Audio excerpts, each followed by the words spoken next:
C'est l'affaire qui agite le monde des médias depuis plus de 8 mois maintenant. Le 16 décembre 2020, Delphine Jubillard se volatilise.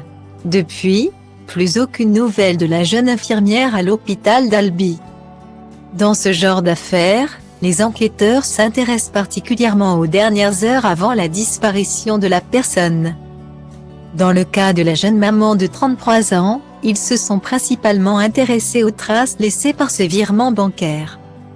Comme l'a appris l'avocat de la famille de la victime, Delphine Jubillard venait de prendre ses vacances le 15 décembre et elle avait consacré sa première journée de repos à l'achat des cadeaux de Noël. La jeune maman venait de faire les cadeaux de Noël de ses enfants, le jour même. Et on a parlé avec mes clients. Ils ont évoqué le repas de Noël et l'organisation du réveillon du Nouvel An qu'ils prévoyaient de fêter ensemble, indique l'avocat dans Paris Match.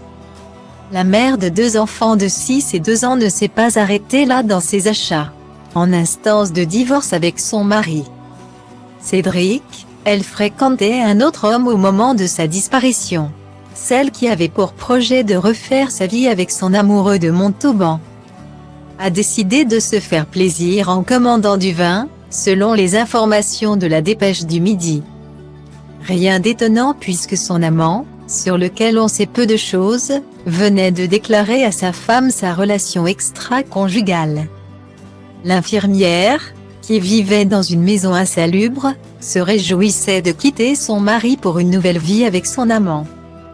Ces achats font donc partie des dernières informations connues sur la dernière journée de Delphine Jubillard avant sa disparition. Suspect numéro 1, son époux Cédric a été mis en examen pour meurtre et écroué le 18 juin dernier. Cédric Jubillard reste présumé innocent des faits qui lui sont reprochés jusqu'au jugement définitif de cette affaire.